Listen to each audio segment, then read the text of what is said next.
Hey everybody, it's Liza here, and I'm glad to welcome you to a new ITTT live stream. So I'm going to wait for a while for some more people to join us. But while doing so, I'm going to change the slide. Just one sec, so that you could see it bigger. So I'm going to zoom in. And yeah, I'm just going to present ITTT right straight away. So ITTT is a leading Tefl and TESOL training, and we provide high quality Tefl certification. So if you're interested in becoming a teacher and you are willing to build on a successful career, TEFL should be the first step in this journey. So check us out. We are presented on various social networks, and yeah, just go ahead and subscribe to our YouTube channel or follow us on Instagram. So choose that social media you like.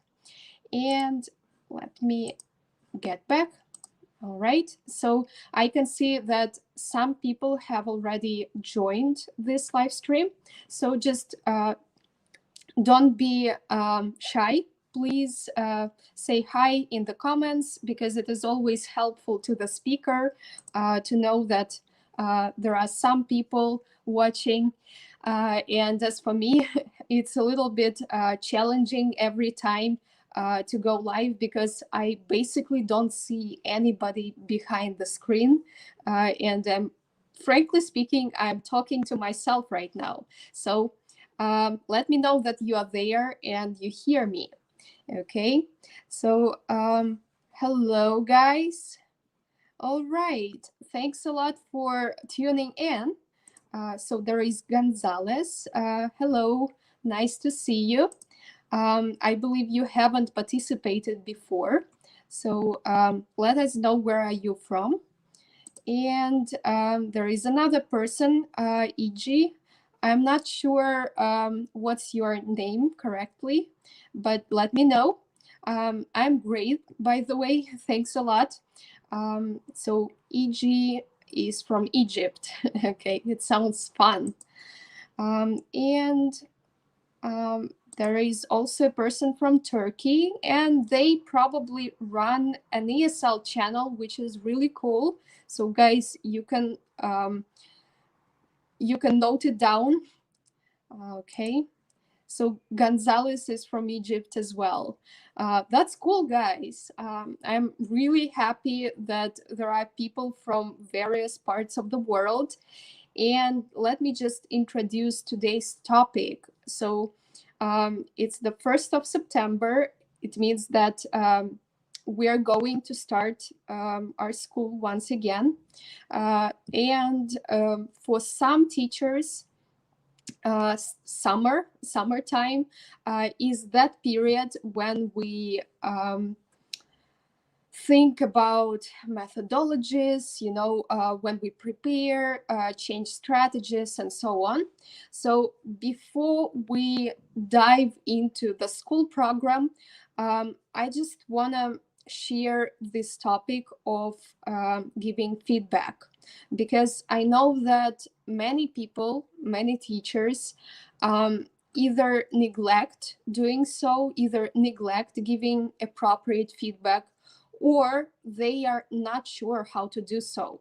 So in this live stream, I'm going to share my personal opinion and some data I found before the stream, so that you could think about it and maybe implement some strategies of giving this effective feedback, because our students actually need it, and the whole learning process is aimed at getting some feedback.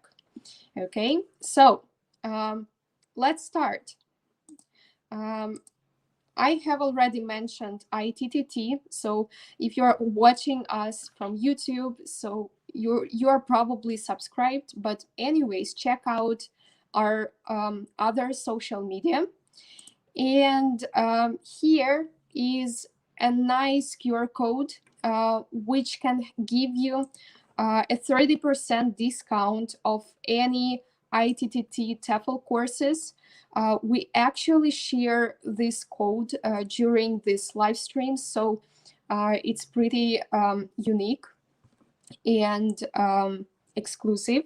So if you're willing to get professional, to build on your successful career, feel free to scan this QR code with your cell phone or follow this link from the chat box, and you will get this 30% discount of any ITTT Tefl courses.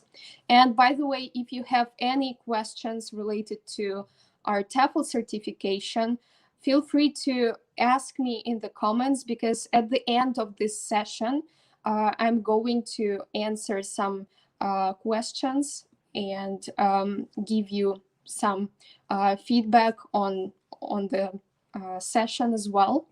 So yeah, don't miss out on this one. And let's move on.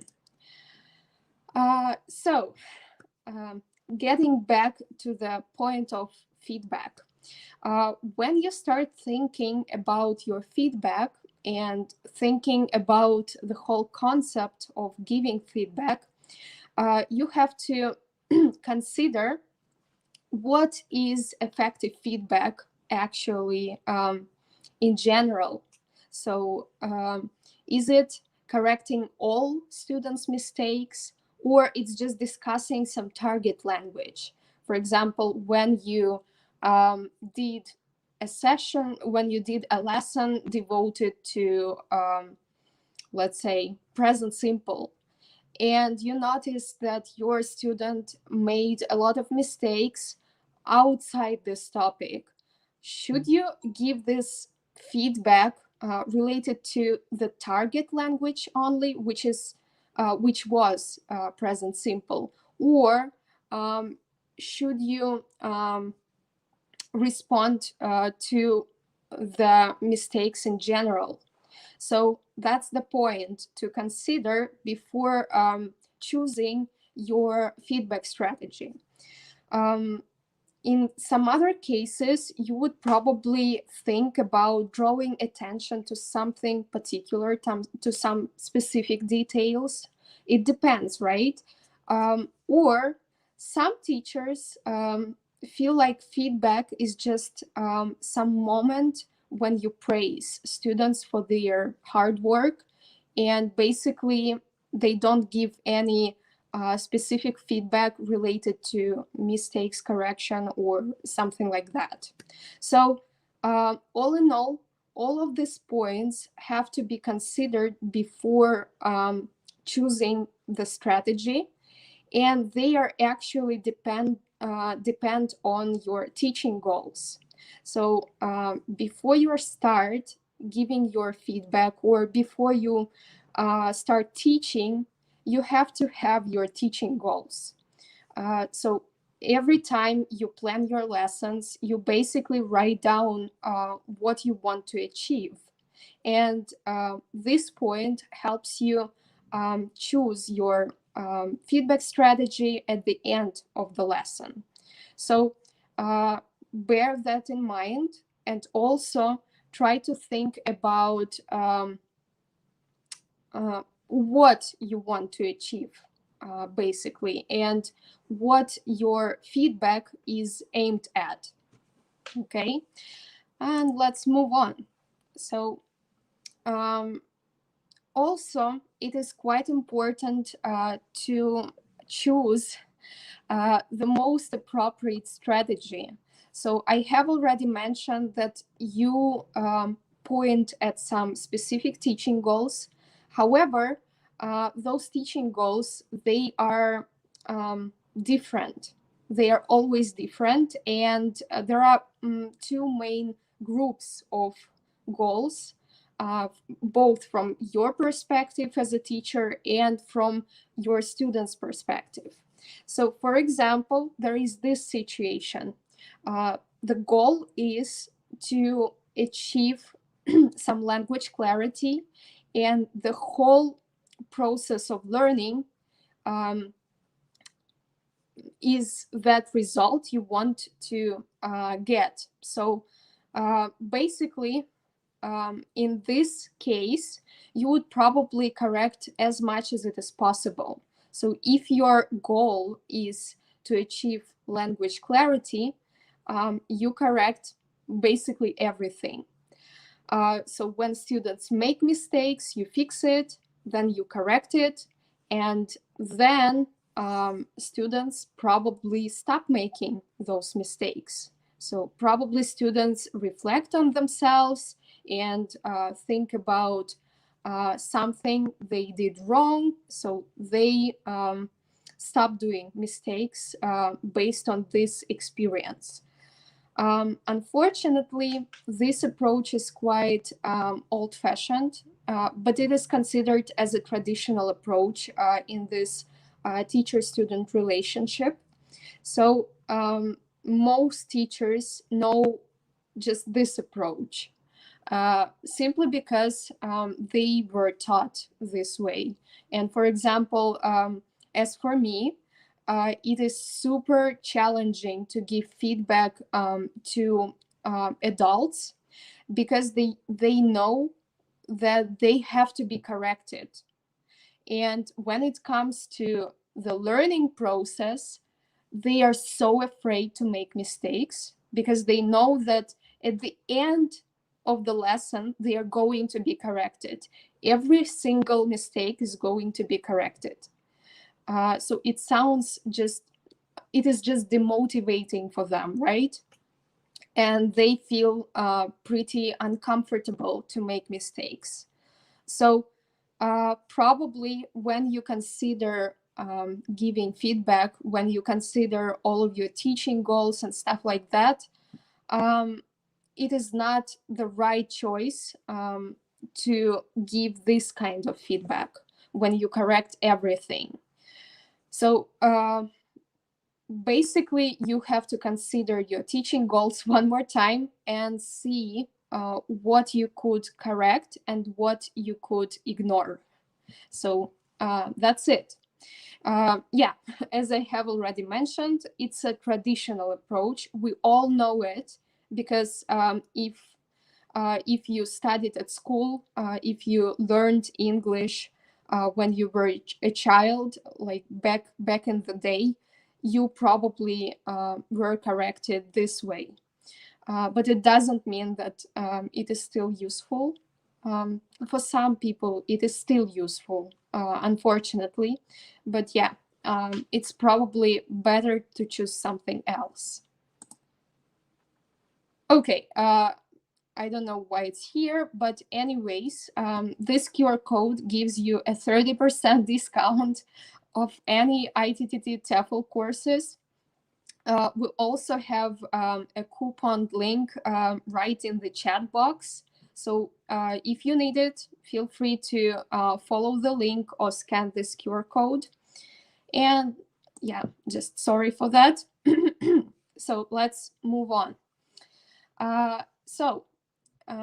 We have already discussed the situation when your goal is to achieve some specific result. And the result is pretty obvious. Your students don't make any mistakes. Their language is clear. And the learning process leads to not making mistakes ever. On the other hand, there is another goal, which is slightly different in the perspective that the learning process becomes this goal, which is pretty achievable, but students have to enjoy it somehow. So you as a teacher have to assist them to feel comfortable during the learning process and not be afraid to make mistakes. And of course, in this case, the language itself isn't that goal you want to achieve. In this case, the whole study process is devoted to the process itself. And thinking about this idea, we have to remember that the language isn't sacramental here. It is not as important as the process itself. So basically, students can make mistakes, and mistakes are the results of students' experiments with the language. And these experiments are signs of progress. So if your students play with the language and because of that make mistakes, it means that they grow. It means that they progress in their language skills, and mistakes just accumulate that. They help to achieve something bigger, probably to to conquer this language barrier and to become more fluent, because basically people who are fluent in any language, they make mistakes, but they are not afraid of that. So this is the idea, which is pretty challenging for those teachers who choose this traditional approach in any aspects of teaching. If you teach grammar, you can be traditional. You can explain everything in specific details, give tables and give drills. It might be helpful though, but if you give this feedback in the same manner, in this traditional manner, your students might feel miserable because of that, because the chances are it will sound too strict for them, and they will be mad about making their mistakes, right? And there is this another approach when students can make mistakes, and the main idea is to make them. Okay. So do you guys have any questions, or maybe you want to argue with me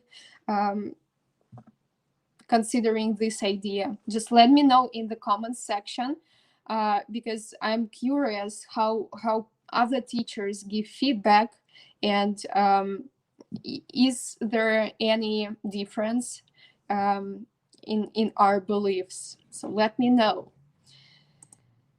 And I'm going to move on to the next idea, which is closely connected to the teaching goals. So feedback techniques. So when you have chosen your teaching goal, it's either the result or the process. After that, you can choose your feedback technique. So these feedback techniques are related to those cases when your goal is the process and when you don't want to correct every single mistake. So as for some ways to give feedback, it's pretty easy. We know such approaches, but it's usually challenging or difficult to implement when we start teaching in real life. So the first idea is peer evaluation and correction. It's a useful approach when it comes to teaching groups. However, if you work with small groups or pairs, it's also helpful. For such cases, when you don't have many people in your classroom, or if you teach one-on-one, it's also useful because there are some course books which contain specific tasks when students have to correct something. So such tasks, when students can check someone else's work, even if it was created by some teachers or whoever, it is still useful and inspiring for them. You as a teacher can actually pre-make some activities where you make mistakes, and you ask your students to correct those mistakes. So those mistakes should be related to the teaching point, and yeah, this is how it's done. So students usually feel really, really happy to correct someone else, but not themselves. So just bear this technique in mind because it is helpful. And yeah, as I've mentioned, there are specific course books related to mistakes corrections. There are some tasks inside some other books. So where to find the resources is just up to you. You can be creative, or you can be quite modest and just pick a book and offer a task to your student. And the second way to correct mistakes is actually just to choose one type of mistake and correct it, and give feedback on the way student used this or that feature, this or that unit in their speech or writing or during the lesson.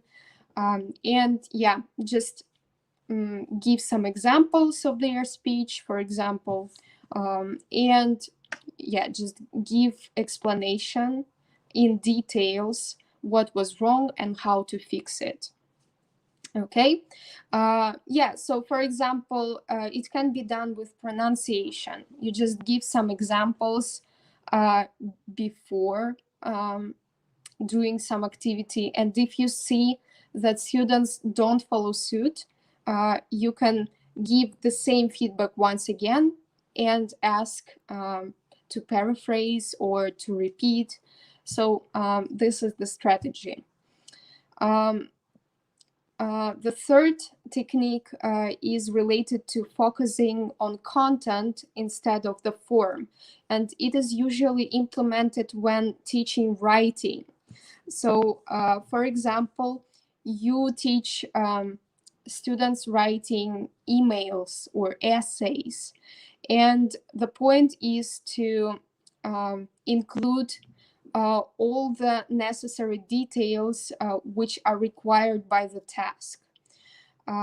If students neglect answering some of the questions of the task, you probably would draw attention to this thing, to the content, but not to the form on the first hand.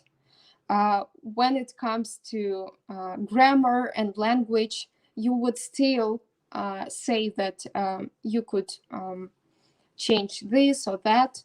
But the first thing you have to mention is the content, because it is more important when it comes to writing or answering some specific tasks.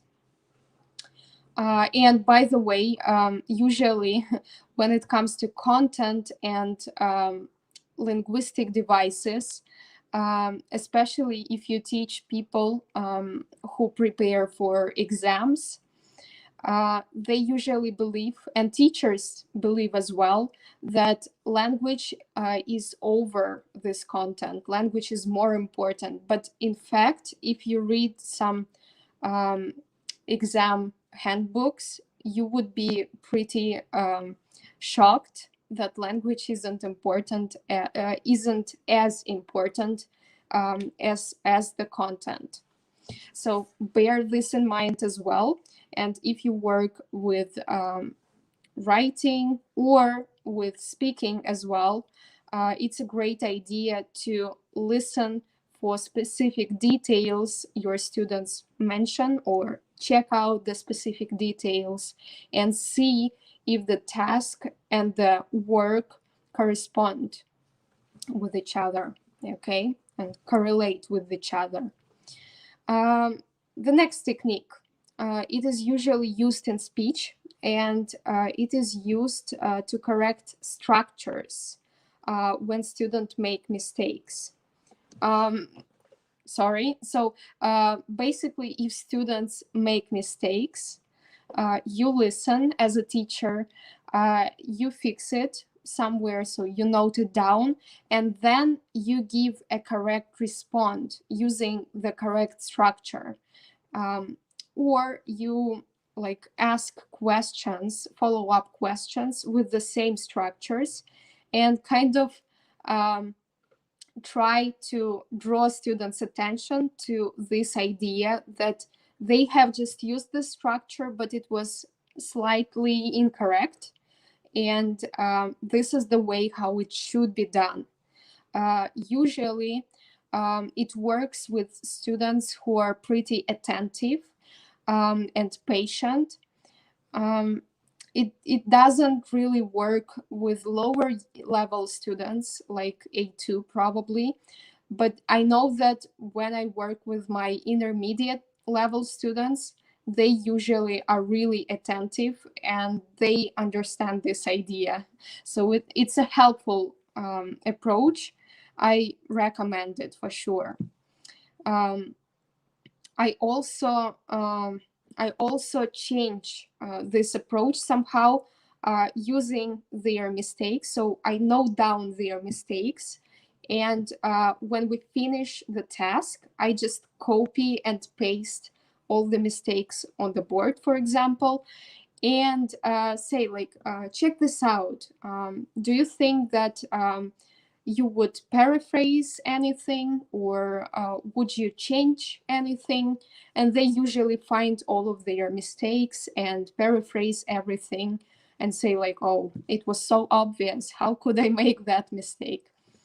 So generally speaking, these are those ideas that might be used to correct speaking, to correct writing. What else? Yeah, that's it.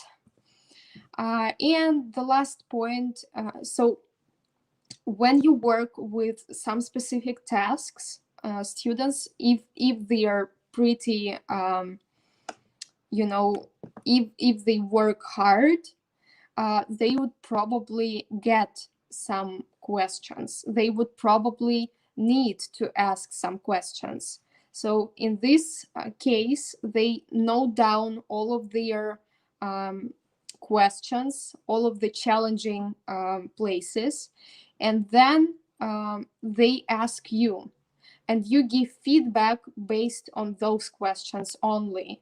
So you fix just those places where students feel uncomfortable. It's also a great approach to correct mistakes in writing, to give feedback on writing, and to give feedback on speaking as well. Sometimes I give my students speaking as a home task, and they should use voice messages to reply to me, to send out their homework. And this is the way I give feedback. I ask them, do you have any doubts? Do you want me to explain you anything? And they just ask me to correct some specific mistakes. So that's that general idea. Do you guys have any questions? Let me know in the comments section, because I believe this is the end. Oh no, there is another tip, which is probably the most important. Of course, you have to praise your students, and appraisals should be before whatever corrections you want to make, before whatever other feedbacks you want to give. So praise should be done. Your students have to know that they did a great job. If you don't say anything good to them, they still will feel pretty miserable. because in real life, we don't get appraisals that often. So I think that studies and lessons, especially with the ESL students, should be like this. So we English teachers have to inspire people and have to motivate students to learn. And appraisal is the easiest way to cheer them up. Okay. All right, so let me see the questions. All right, there is a question from EG. Let me answer it. So is it better to give feedback after each task or give it as a whole at the end of the lesson? Oh, thanks for this question. It's a great one. Basically, it's up to you as a teacher. It should be, it should depend on your teaching goal. For example, if your teaching goal is to achieve this clarity, probably you won't wait for the end of the lesson. Probably you would give your feedback after the specific task. However, if your goal is to help your student to enjoy the process and basically to make mistakes, you can give feedback after all of the tasks at the end of the lesson. But again, there are some situations when feedback has to be given straight away. For example, you consider some strategies. For example, when I help my students to learn reading strategies, and I see that after my explanations, they still don't use those reading strategies I want them to use, I get to this point again and give my feedback that, well, basically you save time doing skimming, for example, or something like that. So it's up to you. You consider your teaching goals, you consider students' needs, and then you give your feedback. Okay? All right. So there are many people from Egypt today. That's awesome. Thanks a lot for tuning in, guys. I'm happy to see you, but unfortunately, it's almost the end of my presentation. It's basically the end of my presentation because this is where we start the Q&A session. So if you guys have any questions related to giving feedback or if you have questions in general about TEFL, TESOL, ESL teaching, online teaching, let me know. Write in the comments section. Okay, so I don't know why, but when I speak for half an hour or even more, my voice becomes really clumsy. So sorry for sounding a little bit strange. Yeah, thanks a lot. Thank you so much, Renier. I hope I pronounce your name correctly. When I see names, which I see for the first time, it's usually really challenging for me. Thanks a lot for giving your feedback. I'm happy to help you. If you have any further questions related to today's topic or in general, feel free to ask. And I just want to remind you about this QR code. So if you need it, if you want to work on your professionalism, if you want to develop your career as a teacher, just feel free to check out our TEFL courses. Yeah, thanks a lot. Thanks a lot for your nice words, for your kind words. I'm always happy to help people, and such live streams are helpful to me as a teacher as well, because I have to investigate, I have to research everything before going live. All right, thanks a lot. By the way, you inspired me. Letter, you inspired me in the previous session, so that is why I decided to go live with this particular topic. I haven't prepared any template, but I believe today's session is a template itself. And I'm actually going to share today's presentation, which contains all of the points um, which you have to consider when give your feedback. So I'm going to share it in my Facebook group. That is why I invite you guys to join my Facebook group. It is specifically for English teachers. It's a nice small community where you can ask questions if you have. So feel free to join in. Here is a link right in the chat box. So you can follow the link and you will get to my Facebook group where I will share my presentation from today's session. And that's probably it for today. I see that you guys don't have any questions, so probably my point is pretty clear, which is also cool because I don't have to dig into some more specific details. If you guys have any suggestions related to the coming live streams, feel free to suggest, feel free to recommend. You can use the comments section as well. So if you have any specific questions or doubts related to delivering your classes, feel free to ask me. You can also send your questions to the group, or you can direct message me on Facebook as well.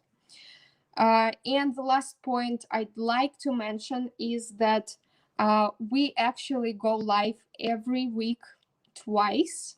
So today is my live stream. I usually go live at the beginning of the week, and my colleague Linda goes live at the end of the week. So just check out her live streams as well. She is a native English speaker. That's why she can give you a slightly different perspective on teaching. And yeah, if you have any questions related to teaching English as a native speaker or teaching English abroad, you can actually ask her because she's pretty proficient in this point. She lives in Korea, in South Korea, and she used to travel a lot. She actually travels a lot. But anyway, so she has this experience and she can give you explanation to some of your concerns. So feel free to check it out. And yeah, that's the end of today's presentation. Thanks a lot for tuning in. I hope to see you guys next week. If you have any suggestions, one more time, you can recommend, because it's always helpful when I start preparing for the live stream. So thanks a lot. I hope today's topic was useful and you will implement some of the suggestions in your teaching. See you soon once again. Have a great week and bye-bye, guys.